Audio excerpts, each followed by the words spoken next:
bit closer. Okay, okay. So thank you for having me and thanks for the introduction, Ari. It's nice I really, respect what NEDIC does. As a young undergraduate student, was at NEDIC um, in the call, answering calls and sort of helping allocate resources and push people off to various directions. And I'm sure I have run across many of you who are participating today. So I know there's just an amazing web of community of people associated with NEDIC. So I'm really excited to have this conversation with everyone. And it is a little strange to sort of talk to you. I really prefer the sort of more interactive conversations, but we will get to that at the end. So please save any questions or comments. And I really value the sort of back and forth dialogue. So I'll start with what I have to say and then we can carry on. I want to learn more about what everyone feels about this topic and has experienced. As I'm a new, also, it's been maybe 10 or 15 years sort of thinking about this idea and then many years as an athlete, but, still learning. So, of course, learning always. So I start with this slide, which I just really thought was quite beautiful, of two fencers at the Olympics.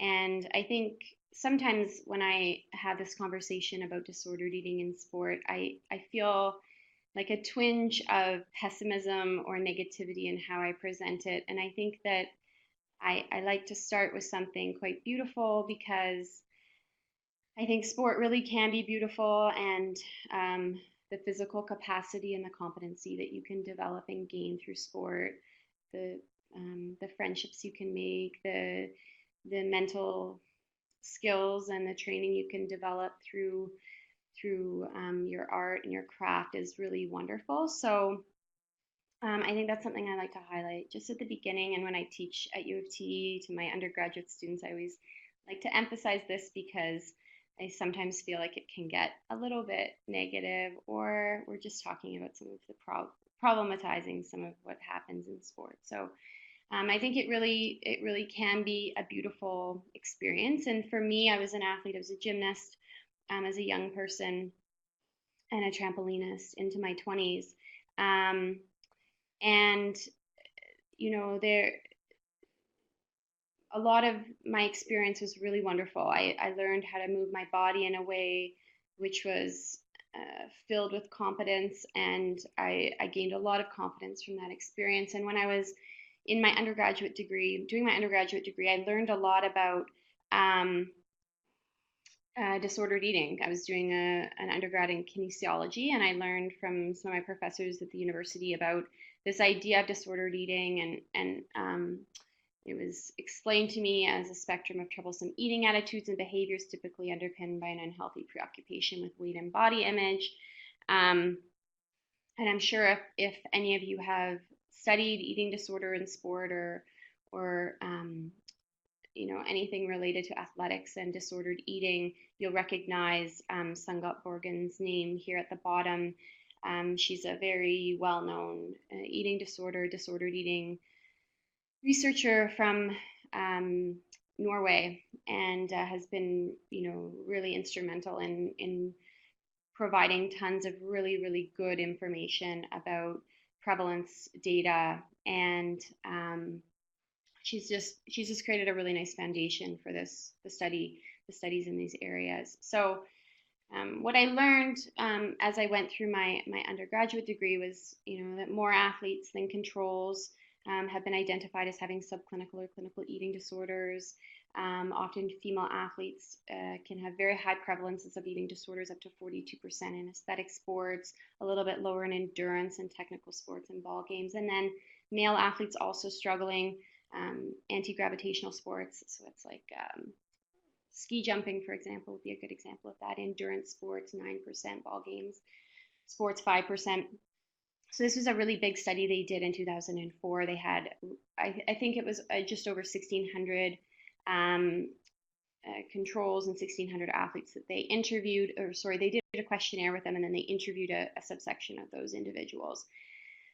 So this was a sort of information that I learned sort of as as I was going through my schooling, and at the same time I was training and competing, attempting to qualify for the Olympics in 2008 in Beijing. And what I think I noted while I was learning about this was that some of it didn't quite. I certainly recognized this phenomenon of disordered eating in sport, but what I felt was maybe it lacked.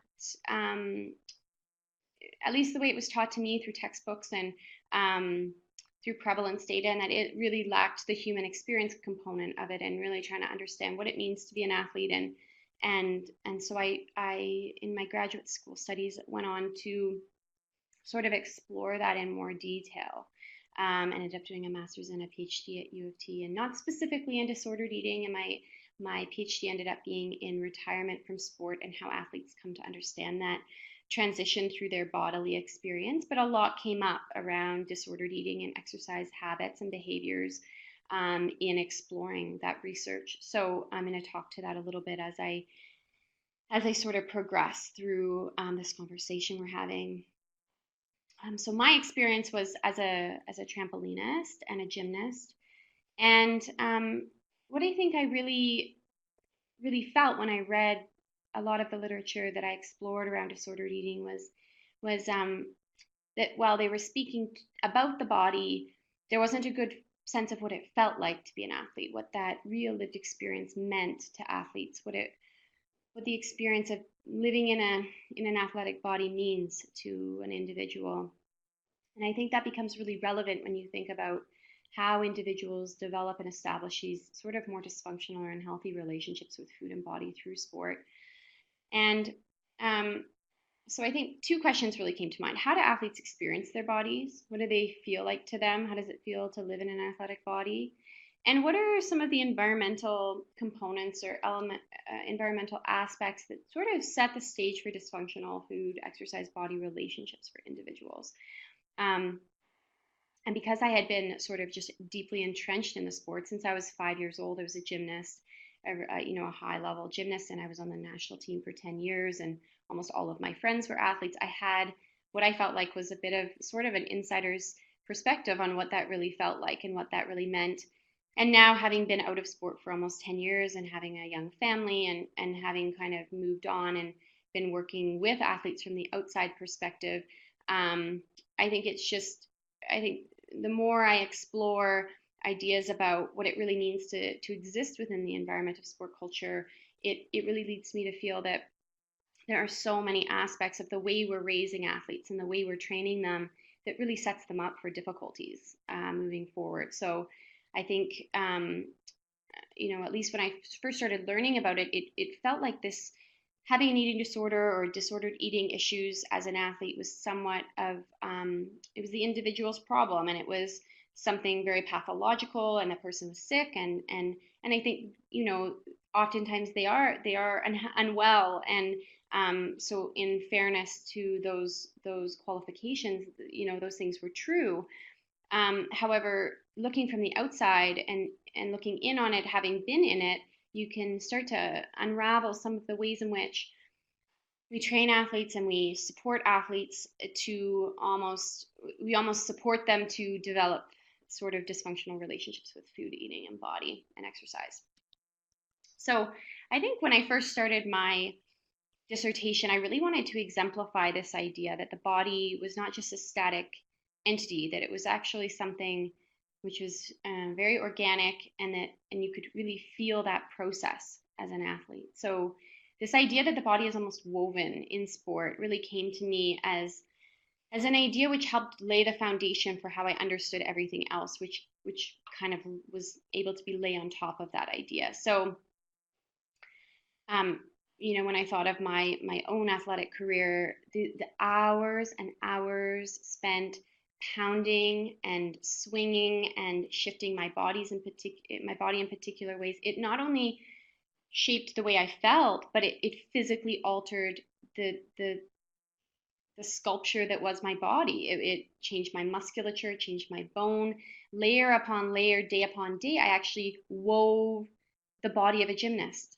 I wasn't just doing gymnastics. I became a physical entity, which was an embodiment of the sport that I did.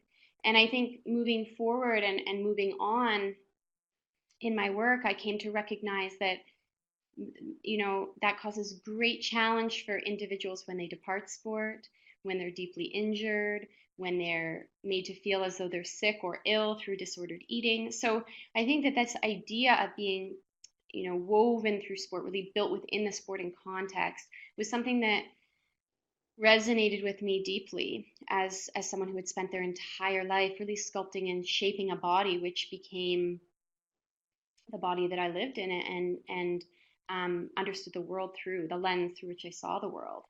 So the body as this entity which is woven in sport, but also the body as a representation of the self, and this very powerful vehicle which the individual uses to pursue this deeply meaningful work. Often when I'm speaking to students or other fellow athletes, or I'm working with clients,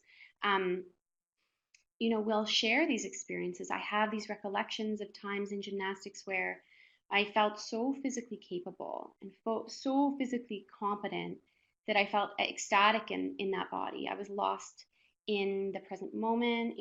People talk about flow state. It doesn't do it justice. It's this incredible sense of physical capacity, of floating, of lightness, of strength, of agility. And I think that many high performance athletes, elite athletes, even people who have participated in sport long enough to start to feel capable in that athletic endeavor, can appreciate how powerfully meaningful sport can be in that context, and it's all driven through the body.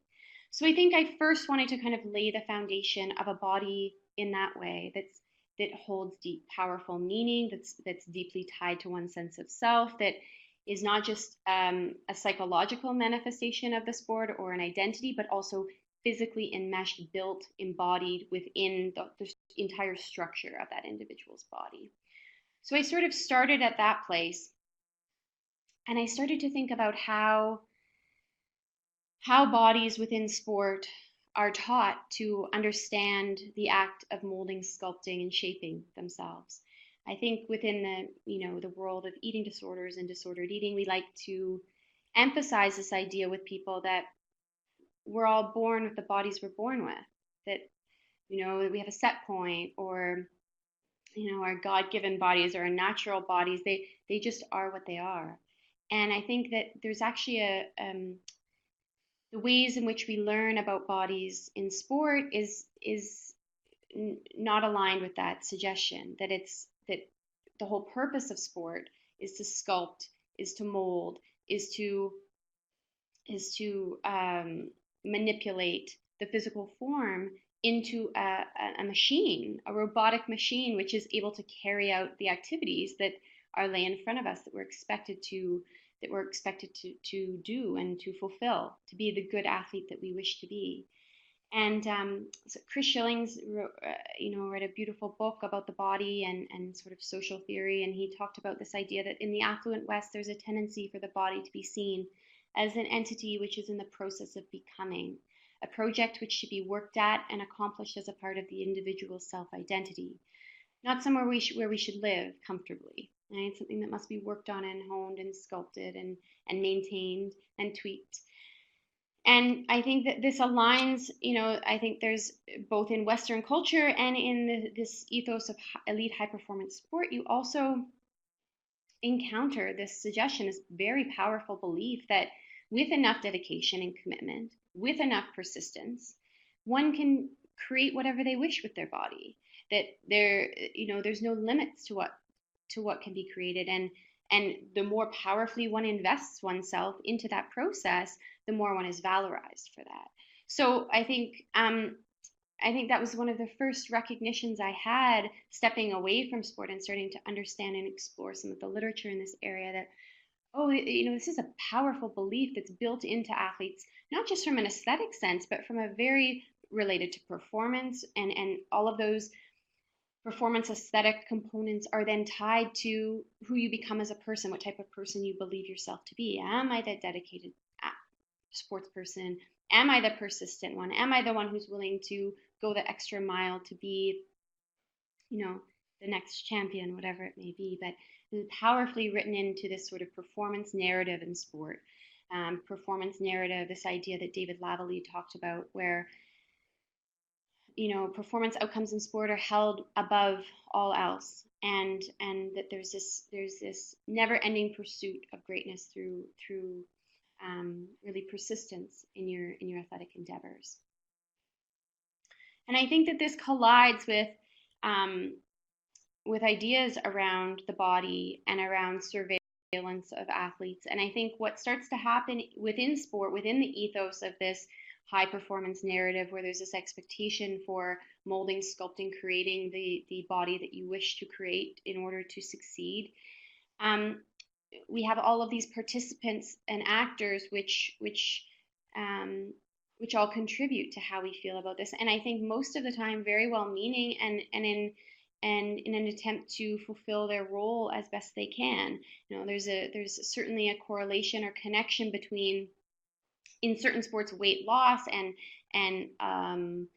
low body fat percentages and high level performance. But athletes walk this very fine line between health and unhealth, and trying to get down to particular weights in doing that and through that process. So a really wonderful and interesting article by Kosh et al. In 2015 talked about, they had elite athletes and exercise physiologists in this sort of one-time skin fold testing session. Now, for these athletes, these were multiple skin testing sessions, but the study itself was just done in one particular occasion. And what the researchers focused on was this quote unquote news delivery to the athletes. So how the messages about their performance on the skin fold testing was delivered to the individual. What did that sound like? What tone was taken? And of course, what they identified was that there was an incredible moralizing of commentary between the exercise physiologist and the elite athlete. So, if there was a loss in body fat, it was good girl, keep it up, good change. And then, of course, in the opposite direction, needing to work harder, needing to put more effort towards the endeavor of getting closer to one's goals. And I think that this is not just an issue between athletes and exercise physiologists and other high performance team members. It's also an issue which happens between peer-to-peer interaction as well. In my PhD dissertation, I spoke with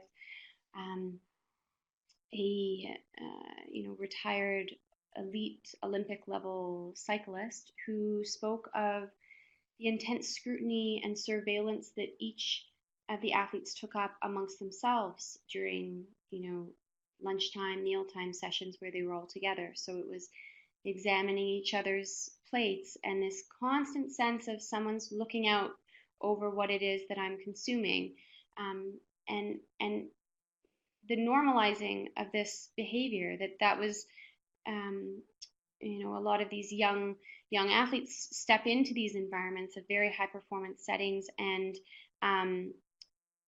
you can feel the weight of it land on you, but that's how all of your heroes and people that you look up to are existing with each other. So it's something that's adopted by the athletes that sort of engage in and start to engage in these particular sport cultures.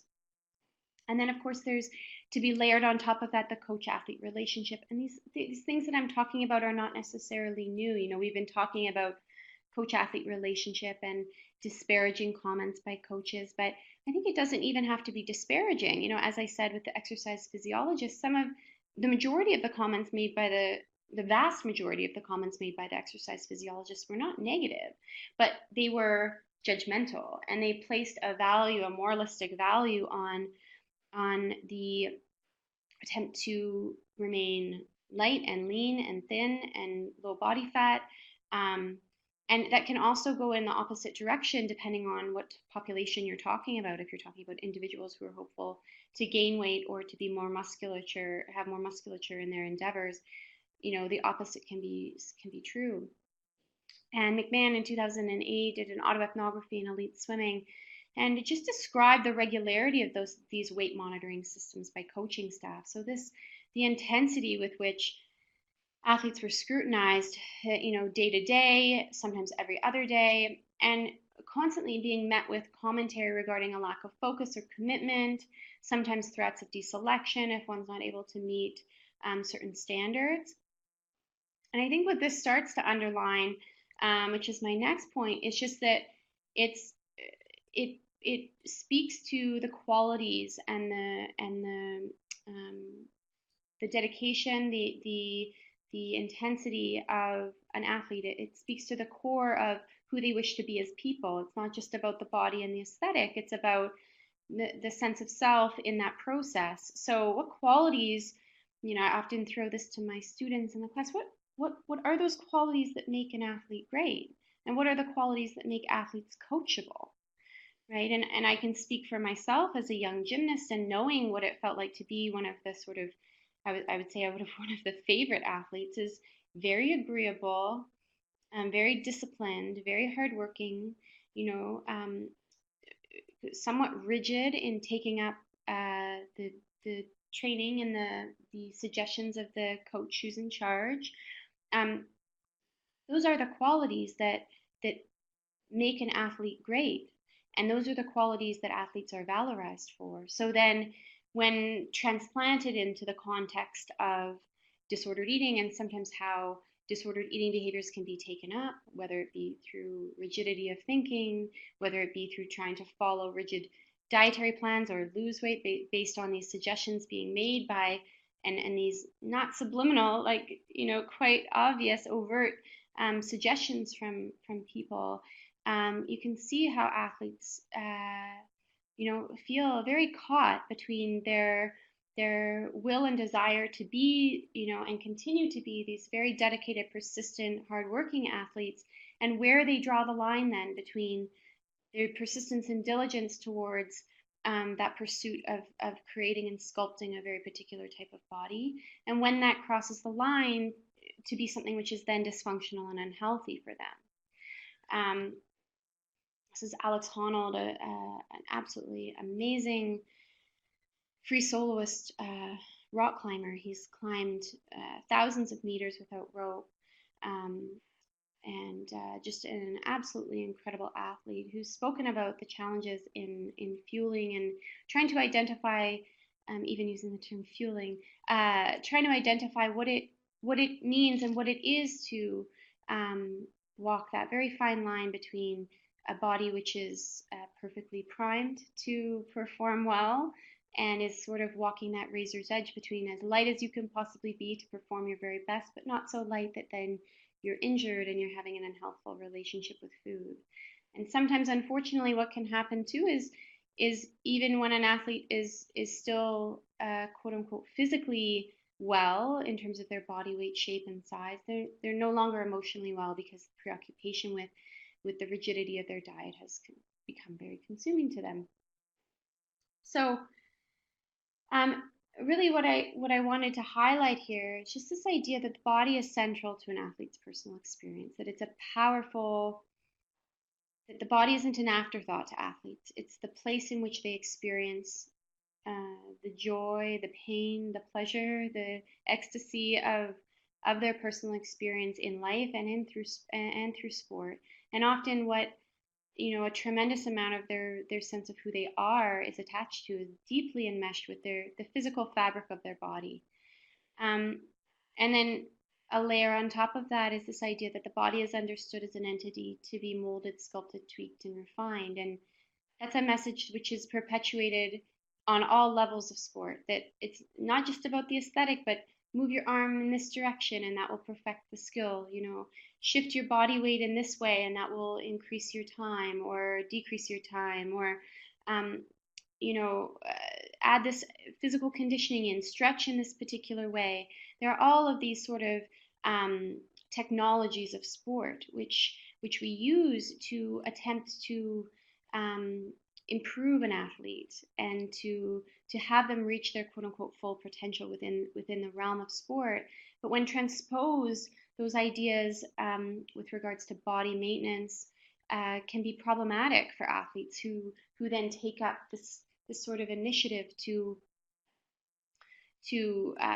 reduce weight or to increase weight or to manipulate their body in whatever way it is that they wish to through unhealthful behaviors and attitudes about food and eating and exercise.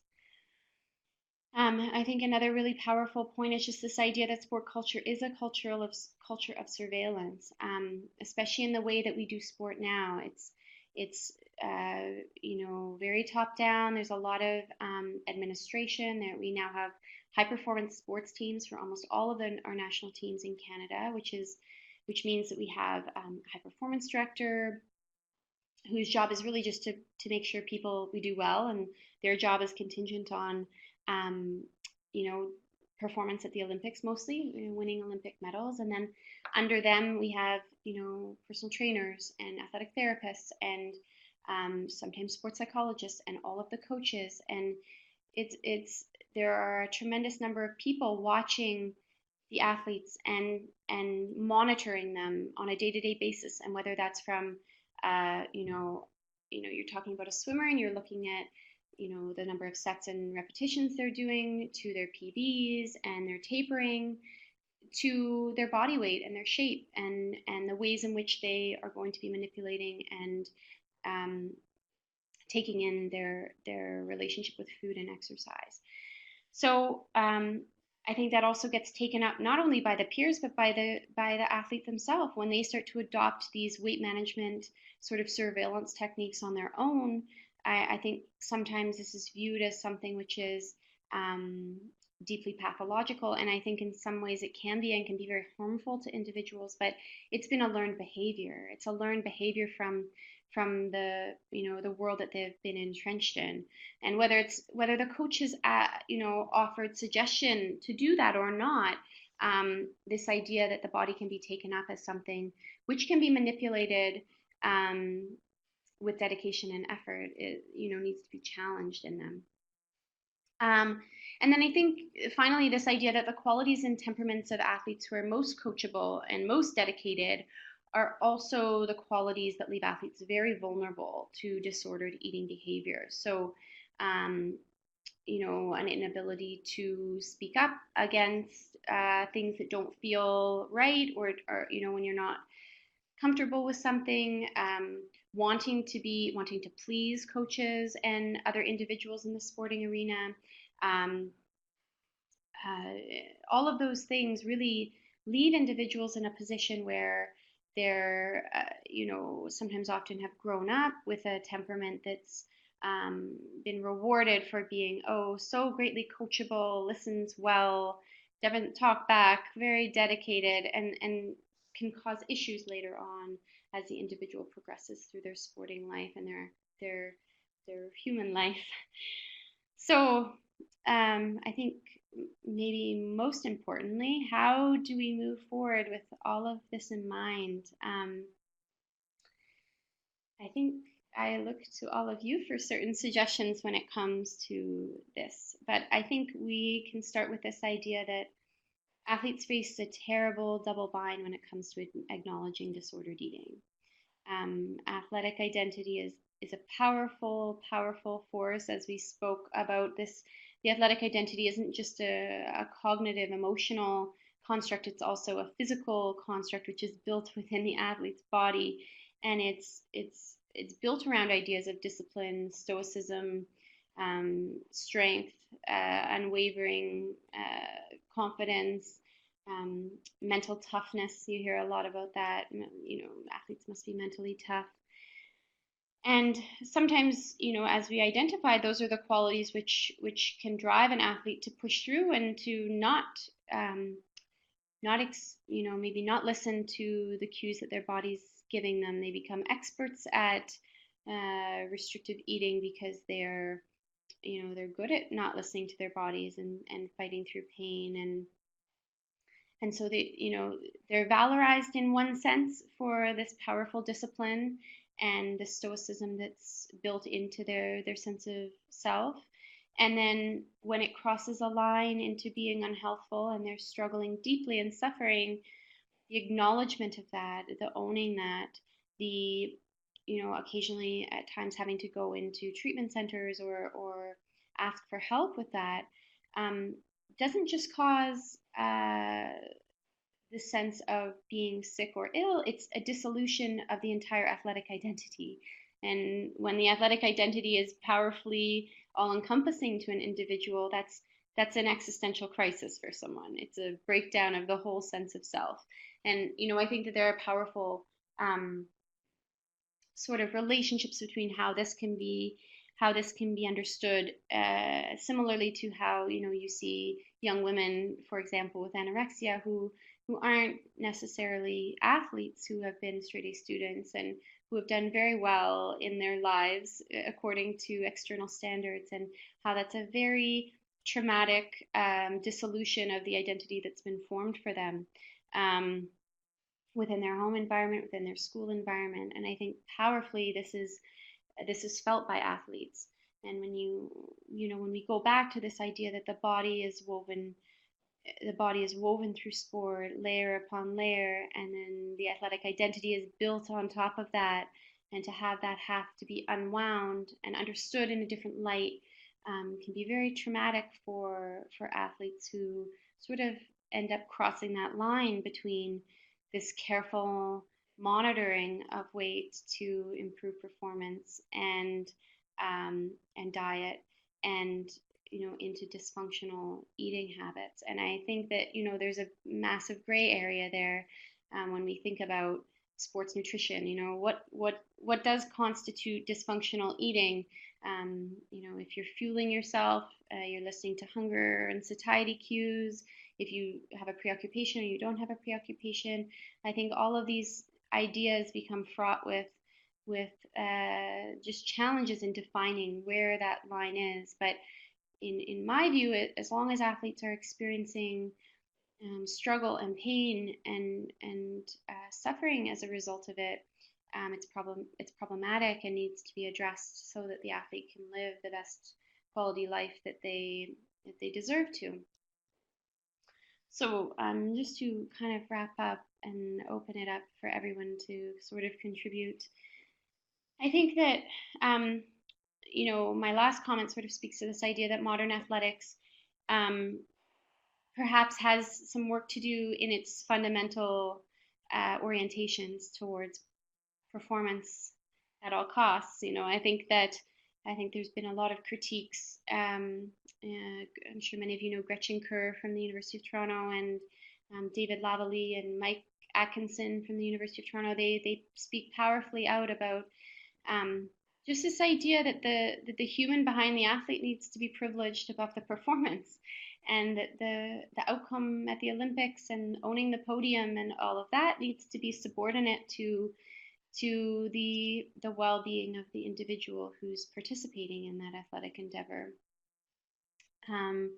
So I think that is a massive cultural shift within the way we look at sport, and some groups are doing very well at that. I don't mean to make it sound like everyone's really struggling with that, but I think that it is a real challenge that we fight with, and perhaps it's underlied by just some of our consumerist, capitalistic, individualized ideas about how we live in Western culture to begin with. So I think maybe athletics is just is a sort of microcosm representation of that. There's an amazing book written by Brian Pronger, who's a faculty at the University of Toronto. He wrote a book called Body Fascism about his journey into athletics, and talks about he took up sport later on in his life, but really talks about the idea around building a body and molding and sculpting and honing it, and the ideas sort of sometimes promoted by exercise physiology and by performance biomechanics and by performance narratives within sport, really present this idea that the body is anti-fragile, as robotic, as sort of permanent. And he compares and contrasts this to some more Eastern sort of styles of thinking and philosophy and spirituality, where perhaps that's a site and source of struggling and suffering for individuals and athletes in particular, as if anyone's ever lifted weights and then stopped lifting weights, or swam and then stopped swimming, or ran and then stopped running, there's this powerful recognition that the body sort of lands where it will land. And while there is some ability to quote unquote manipulate the physical form, it has its own voice and its own, the body kind of carries on in this impermanent way. So that's a brilliant book if anyone's interested. Um, a few ideas which have popped up in the literature and which I've thought about is certainly athletes supporting athletes. It's fascinating. I've been at panels with elite athletes where they do talks for youth coming up in sport, and often the message presented outwardly to the young people is very different than the behind the scenes after the talk conversation between athletes. Athletes are very comfortable sharing their stories between and amongst each other because there's a shared and common bond that athletes have. So I'm certainly working on that at the university, trying to unite athletes who have struggled with eating issues and having them have conversations with each other about where they experience challenge, and I think that really helps create a sense of self empathy and self compassion around these stories, because when we acknowledge all of those sport normative cultural issues which are present, it really helps an athlete start to understand, okay, yeah, that actually makes sense that maybe I would have sort of adopted some of those behaviors based on the environment that I've been in since I was a young child. Never mind them not just being athletes, being greater citizens and individuals in the greater context of society, which has its own issues that I know we talk about a lot with NEDIC and media and just visual imagery and the saturation of visual imagery in our culture and certain looks we're trying to adopt. And then I think oftentimes the responsibility gets punted to the athlete, and as much as possible, at least from my standpoint, I attempt so much to create a sense of understanding within the coaching and performance enhancement teams that there's such a big responsibility from higher up to create and foster an environment where individuals um, recognize the limitations of the body and start to appreciate the body, not just as a machine and a robot to be honed and sculpted, but something which needs to be revered and cared for. Um, and it's a very difficult cultural shift. Many of the coaches and individuals who are part of sport culture have been athletes themselves and have often been put in very compromised circumstances themselves, and perpetuate those ideas as they carry on in their coaching and managerial or whatever positions they end up in. So it's a difficult conversation, but one which I feel is very important to have, because I think it's unfortunate and perhaps unethical to strictly place the onus on the individual athletes in these circumstances to bolster themselves with whatever skills necessary to prevent and to resist some of the pressures which are inherent in sport culture. So that's sort of all I have in terms of what I wanted to present, but I really wanted to hear. I'm just going to escape out of here so I can see what's going on. And if anyone wants to ask, or Ari, I don't know whether you facilitate the conversation, but Yeah, so folks are, if you all can hear me, are happy to put some questions into the chat. But I do have a couple of questions that folks submitted when they were registering. mm-hmm. And one in particular stands out to me after hearing you, which is someone asked, have you seen athletes hold up disordered eating as indicating a superior morality or healthiest ideal? Uh-huh. Yep. I think that's like endemic in sport. I think absolutely it's why when put into a quote unquote clinical setting, athletes are on a collision course with the therapeutic system, because there has been a privileging of and a valorization of their behaviors, and I think you can see where that behavior and that belief system comes from. And when an athlete's thrust into a system where comparison and competitiveness and superiority are valued and given um, extra credit, I think that it's really unfortunate. I think that that happens frequently, and I think that that also sets the stage for um, a lot of sort of not copycat, but just a lot of other athletes taking up similar behaviors to yeah, it almost becomes a bit of a contagion within groups of athletes. I see Katie typing, so I'll wait for Katie's question. But in the meantime, in the work that you've done, either through research or the practice that you have, um, Mm-hmm. how have you navigated those conversations between like body composition and performance? Kind of like where we don't want there to be too much focus on food and weight, but a lot of athletes want that like strength as part of being relevant to their sport. How has that been like for you?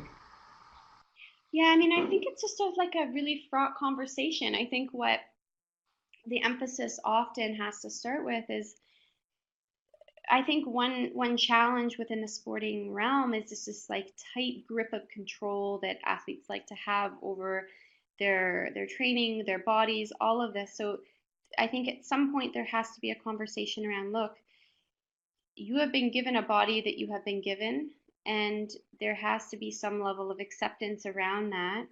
Um, and then from there, you know, attempting to feed your body in a way that feels comfortable. That's, you know, not, you're not force feeding yourself. You're not restricting. You're attempting to listen to your body's signals, to take rest when you rest and when you need rest, or when you're injured or sick. And no, I think it's a bit, you know, it's a bit of a detraining, because I think that the ways in which we build and frame um, the conversation around athletes is, it really sets athletes up for having these challenges when we have later conversations about dysfunctional eating. It's like, well, what are you talking about? I'm just following the rules. I'm just, you know, I'm just trying to be as disciplined as possible. This is what I've always been expected to do. And I think that it's a big challenge. But um, I think really, I mean, even having the conversation and having the athletes step outside of themselves and recognize that there's a systemic issue in sport around bodies and the manipulation of bodies. And um, I think that can even be a, an entry point, a little crack where they can start to experience a sense of, oh my goodness, you know, what I've experienced, that's a lot, and that's, you know, I haven't been caring for my body in a way that I, you know, wish I could have. But I see that perhaps, you know, the environment I put myself in, or I was put in, didn't make that particularly easy for me to experience in that way. Thanks for sharing that. I think we've seen that too when we're doing youth sport work or work in physical activity and health education, whether that's with teachers or with coaches. And I see that Katie's typed in her comment in the chat box, so I'll direct our attention to there, where she shares that there's certainly been many coaches who speak like the body must be disciplined into shape. And she says struggling with how to open the conversation on disordered eating because we're so far apart on the underlying culture. Um, how have, in conversations that you've had or conversations you've been privy to, has there been common grounds, and what are some themes that have popped up on how that common ground is found? Yeah, that's such a good question, Katie. I think that one thing that I've had some success on when trying to bridge this gap, and maybe this is just a bit of a hack, but the literature actually shows that individuals who are, if we can create a sport culture where the physical, emotional, mental well-being of athletes is privileged, it actually creates greater performance outcomes and longer term, more fulfilled athletic careers. So sometimes I think if a coach is very, very stuck in this idea of um, just performance above all else at all costs, sometimes that can be a useful conversation to be had, because I think that it's sort of proof that the idea of performance and wellness are not mutually exclusive concepts, that they're, you want to create the most healthy and well athlete that you possibly can, because that's going to be the happiest athlete and the most successful athlete. And so I think that, that's one way to start to try and bridge that gap. I think also putting a coach's feet to the fire a bit in laying it out in those terms, like having a conversation, like what are we privileging here? Are we privileging are we prioritizing, I should say, performance, or are we prioritizing an individual's health and wellness? Because those are two different conversations. And I think oftentimes, I think for the most part, I don't know if I'm just like an eternal optimist, but I do think that for the most part, coaches really do care for the athletes and want them to be well, but they have oftentimes been deeply entrenched in these cultural ideas about how one must punish, discipline the body in order to get the most out of it. So yeah, I don't know. It's not a great answer, Katie, but I really like an amazing question. Yeah, almost trying to like shift the goal and find common ground in another Yeah. kind of way. Um, Mm-hmm. Center the athlete and point to that research on performance being something that can come when you create this really well balanced athlete caring about that mental, physical, social well being components too. Yeah, absolutely. Because we didn't talk about it much today, but I mean, dysfunctional eating, I'm sure all of you see this. It's like dysfunctional eating is just like, and exercise behaviors, it's just like career suicide for an athlete. That's like a very short term program that's not going to work, right? So, um, if a coach is so concerned with getting performance and wanting their athlete to do well, um, you know, hopefully you can try and crack open the conversation by even starting with the performance piece and providing some perspective and education for them on that. Um, but it's a great question, and good for you for being an advocate. Jennifer has a question in the chat that we can turn our attention to if it's something you feel comfortable answering. Do you think weight classes should be done away with in sport? So, like in rowing or other categories, etc. Wow. Well, that's a great question. I don't know, Jennifer. I mean, I, maybe. I mean, it's a similar conversation I think that can be had around like models. Like, should we have like a lower, should we have restrictions on weight sizes or weights or BMIs or whatever for models? It's like, maybe changing the structural rules of the game does help eliminate some of the issues um, around body weight. I don't know. I don't know the answer to that question. My sense is that, there has to be a way that we can work within the confines of um, sport as is. I don't know, because I haven't thought enough about, sport is often about leveling the playing field and about performance advantage, and whether, having a 6 foot 150-pound person versus a 6 foot 250-pound person is a reasonable suggestion to be made. I don't know whether that might cause issues as well. There's reasons for it being as it is, but I mean, I certainly think it's something to think about. I often go to this idea, like how can we restructure the things that we already have, but maybe, yeah, I mean, maybe the rules themselves are dysfunctional and create an opportunity for challenge. So I think it's something definitely to think about. This wasn't fully part of this, so feel free to say pass on this question. but someone has asked in previously about whether there are times when you think an athlete should stop all exercise and training. Sometimes folks have brought up amenorrhea, where like it's not now a diagnostic criteria for anorexia, but it's something that used to be there.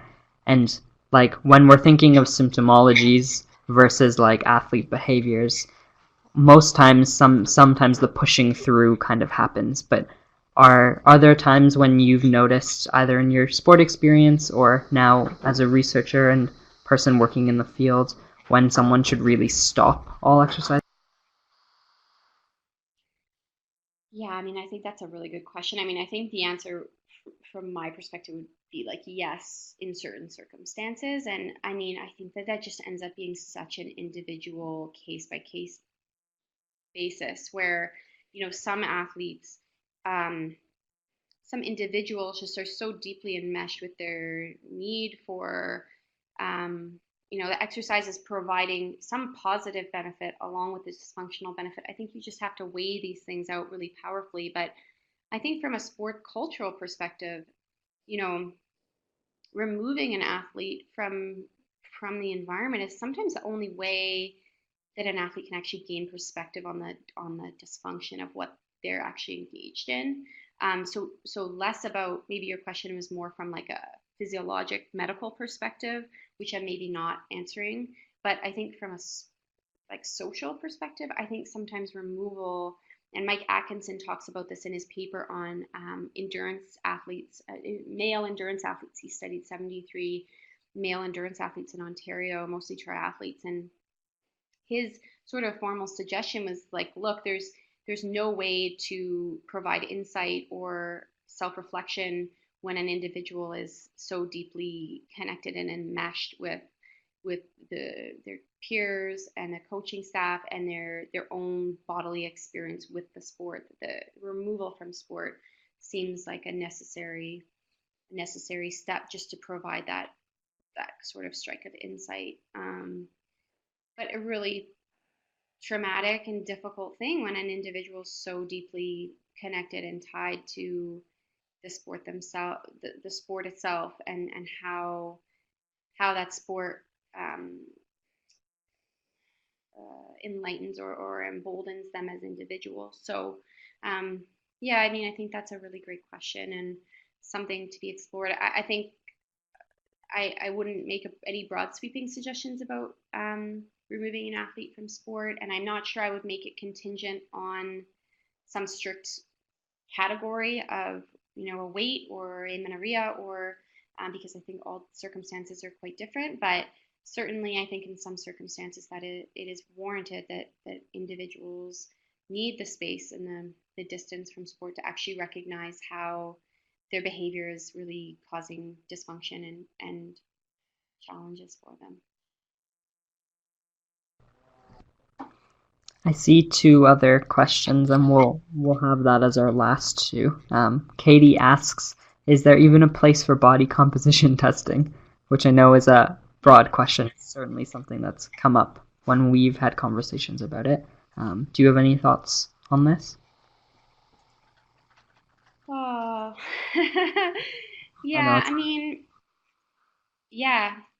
I mean, my tendency is to say like I don't really know if it's that necessary, to be perfectly honest. Like I think I mean, a lot of coaches and exercise physiologists would get really like pissed about me saying that, but I don't know. Like if an athlete is training hard, the coach is implementing good training strategies to improve performance in a way which is like makes sense, and an individual is existing within their physical body in a way which they're not having to take any like steroids, or they're not having to manipulate their body through food and like either like significant overeating or undereating, then it's I mean, maybe I have this more like spiritual approach to exercise, which is like, do we just remove all of the joy and pleasure from sport and sport in general by doing all of these things? Like we make it so technocratic.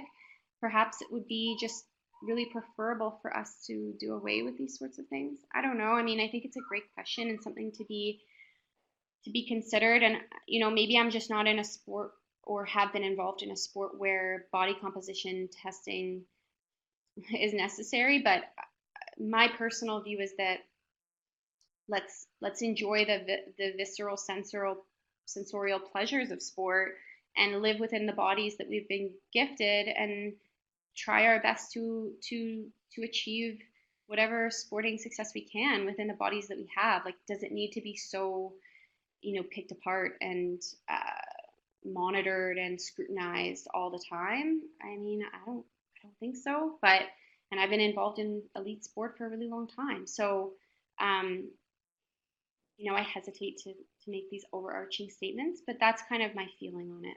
Katie, thank you. Okay, thank you. Sylvia, I see you typing, and I'll make sure to include Sarah's email on this just in case if there are questions that folks were wondering and didn't get a chance to ask. But we're at time, and I want to be respectful of those who have to leave. So I want to thank Sarah for all of the work that she's presented today. I think this is the start of a really cool conversation. Like I've mentioned, Genetic is aware of the concerns in this community especially, and are working on resources, webinars, and even a curriculum for coaches that we can start to implement in that sort of way. And I'll end with Sylvia kind of sharing that something she's taken away from this is that the body has its own voice. And I agree that maybe if we start there, we can really help support the education of our athletes and also ensure that they can have a sport experience. Hopefully that's something that's beneficial for their mental health as well. So thank you, Sarah, and thank you to all of those listening. We will see you next time.